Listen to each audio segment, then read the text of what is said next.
नमस्ते। आप सभी का स्वागत है आज के इस कार्यक्रम में और आप सभी से अनुरोध है कि कृपया चैनल को सब्सक्राइब करें, वीडियो को लाइक करें और हमें पत्रम पुष्पम के साथ अनुग्रहित भी करें। साथ में नीचे आपको लिंक्स दिए हुए हैं हमारी नई मर्चेंडाइज़ के लिए, समर मर्चेंडाइज़ के लिए।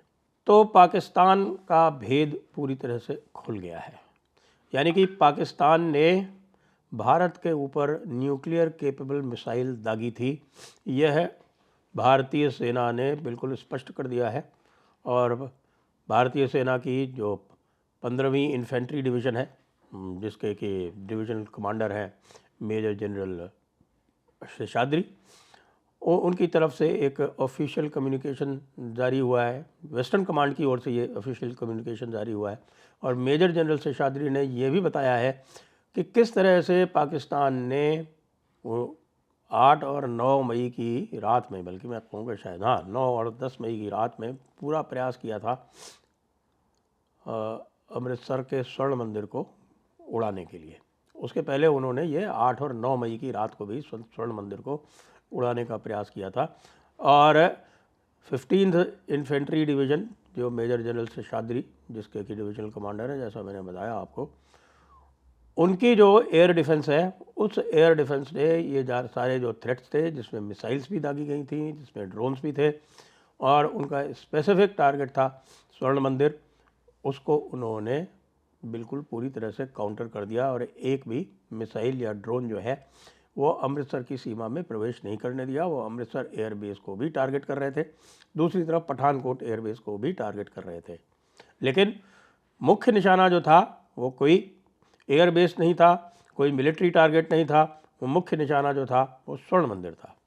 फिर जब ये स्वर्ण मंदिर में फेल हो गए तो आप देखें, जो वेस्टर्न कमांड ने अलग से एक वीडियो जारी किया है, उसमें उन्होंने दिखाया है कि किस प्रकार से S-400 जो शाहीन मिसाइल है इनकी, उसको इन्होंने दागा 9 और 10 तारीख की बीच की रात में।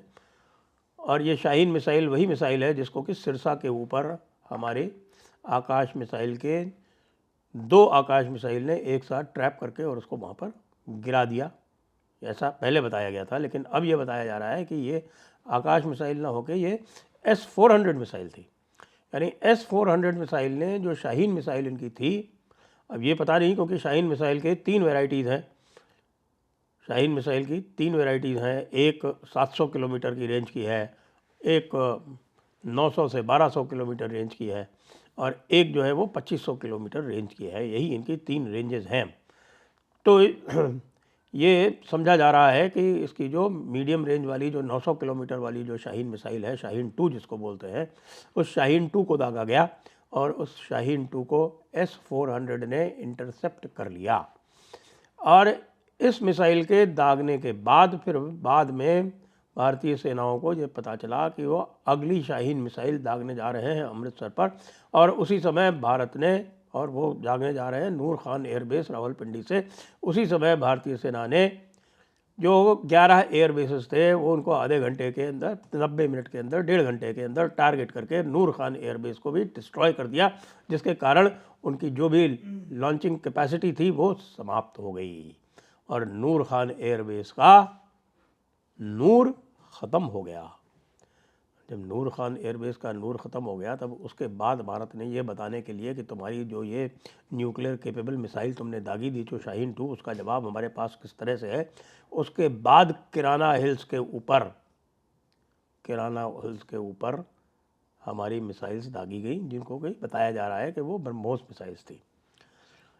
यानी भारत ने तो अभी तक बैलिस्टिक मिसाइल्स चलाई ही नहीं है। और भारत की जो बैलिस्टिक मिसाइल्स है वो पृथ्वी से लेकर और अग्नि तक अगर भारत ने चलानी आरंभ कर दी तो पाकिस्तान का नामो निशान नहीं बचेगा, क्योंकि उसमें यदि एक कन्वेंशनल वॉरहेड भी लगा दिया जाए अग्नि 1 में या अग्नि 2, 3 में, तो भी पाकिस्तान के बड़े बड़े शहरों को समाप्त करने के लिए वह पर्याप्त है।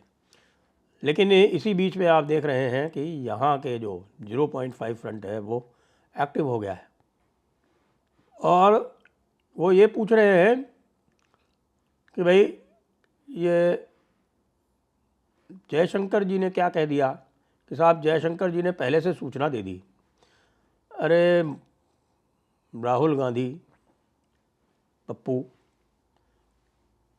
तुमको ये अच्छी तरह से पता है कि आपके डीजीएमओ ने खुद ने बताया कि साहब हमने जो है वो पहले 9 टारगेट्स को स्ट्राइक करके और उसके बाद में सूचना दी थी कि हमने ये केवल टेररिस्ट जो टेरर टारगेट्स हैं उनको हमने टारगेट किया है और हमने किसी भी मिलिट्री इंस्टॉलेशन को टारगेट नहीं किया है। यही बात सीधे सीधे जयशंकर जी दोहरा रहे हैं। तो इन लोगों ने इस समय जब भारत पूरे विश्व में डेलीगेशन भेज रहा है और उस डेलीगेशंस में इन्होंने 3 एंटी नेशनल्स को नॉमिनेट किया, जबकि इनसे नॉमिनेशन मांगा भी नहीं गया था। इनको बताया गया था कि हम आपको बता रहे हैं कि ऑल पार्टी डेलीगेशन जाएगा।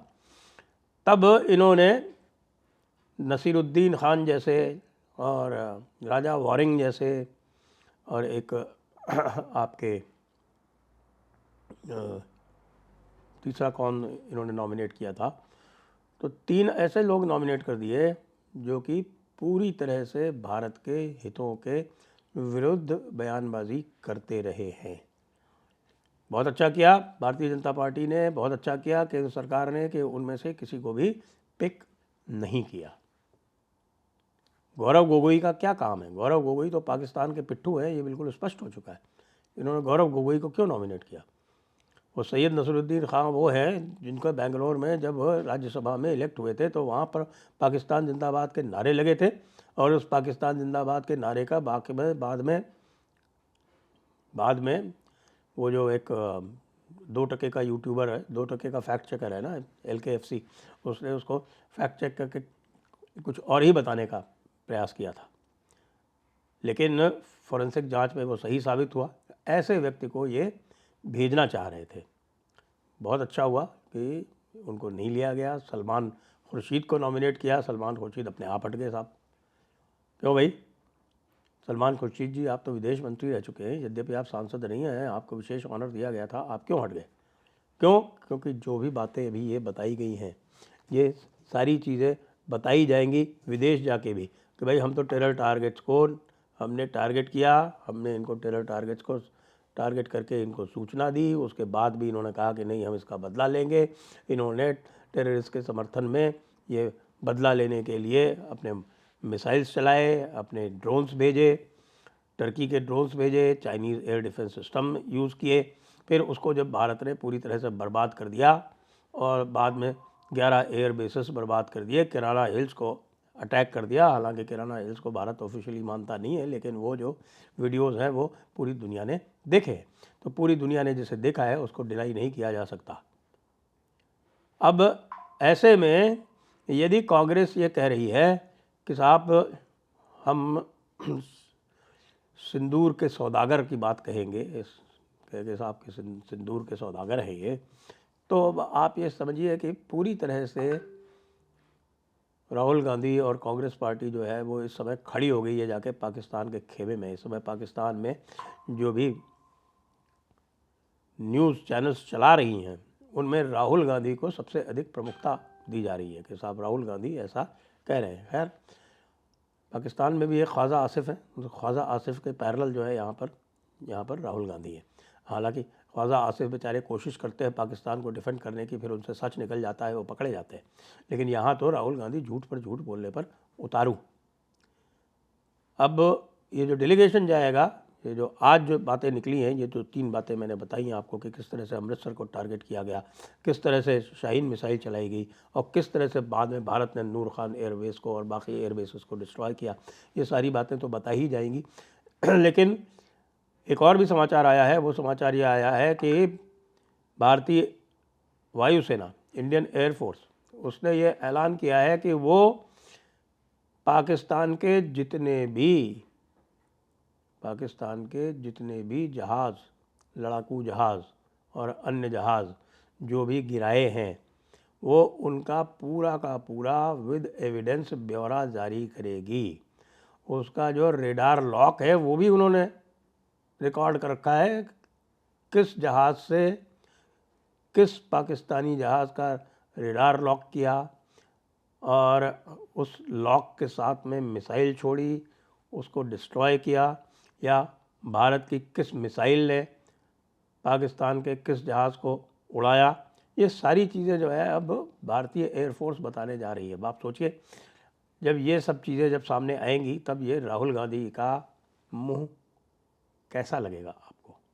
ये आप लोग कमेंट करके बताइए कि ये राहुल गांधी जो कर रहे हैं, आप क्या इसका समर्थन करते हैं? ख़ास तौर से जिन लोगों ने कांग्रेस को वोट दिया है, जिन लोगों ने पहले पुराने ज़माने में कांग्रेस को वोट दिया है, उनसे मेरा ये विशेष आग्रह है कि आप ये बताइए कि आपने जिनको वोट दिया है वो ये जो कर रहे हैं, इसको आप किस तरह से देखते हैं? जबकि सेना ने बता दिया, सभी ने बता दिया, पूरे विश्व ने मान लिया, विश्व के जितने भी बड़े बड़े एक्सपर्ट्स हैं, चाहे वो टॉम कूपर हो, चाहे जेम्स स्पेंसर हो, चाहे आपके ब्रिटेन के एक्सपर्ट्स हों, सब ने ये मान लिया है कि इस राउंड में ये जो ऑपरेशन सिंदूर अभी तक जितना चला है उसमें भारत की एक तरफा जीत हुई है। लेकिन उसके बाद भी आपके नेता यदि इस तरह की बात कर रहे हैं तो आप उसको किस तरह से देखते हैं, ये आपको हमें अवश्य बताना चाहिए, जनता को भी बताना चाहिए। और आपने जिनको वोट दिया है उनको टैग करके आपको इसमें लिखना भी चाहिए कि भाई हमने तुमको इस तरह से वोट दिया था लेकिन तुम इस तरह का काम कर रहे हो। यहाँ तक कि आप देखिए कि बरखा दत्त जैसी भी जो है वो भी राहुल गांधी की आलोचना कर रही है यहाँ पर, क्योंकि वही वाली बात है कि प्रत्यक्षम किम प्रमाणम। जब प्रत्यक्ष प्रमाण सारे के सारे सामने हैं उसके बाद भी आप आंख मूंद के बैठे रहें और पाकिस्तान का नैरेटिव यहाँ पे चलाएं, तो फिर ये कहना पड़ेगा कि बिल्कुल आप जिन्हें जो भी चाइना के साथ में, जो सीसीपी के साथ में आईएनसी यानी इंडियन नेशनल कांग्रेस ने जो पैक्ट किया हुआ है, लगता है कि उसका कर्ज चुका रही है और इसके अलावा कुछ भी नहीं कर रही है। भारतीय सशस्त्र सेनाओं को हमारा प्रणाम है, हमारा साधुवाद है और हम पूरी तरह से अनुग्रहित है उनके कि किस तरह से उन्होंने अपने सिस्टम्स इतने एडवांस कर लिए कि इस समय पूरा विश्व जो है वो दांतों तले उंगली दबाए बैठा हुआ है और कह रहा है कि भाई ये क्या हुआ, हमें तो होश ही नहीं था कि भारत इतना आगे जा चुका है कि अमेरिकन सेनाएं भी पीछे छूट गई। जय हिंद, जय भारत, वंदे मातरम।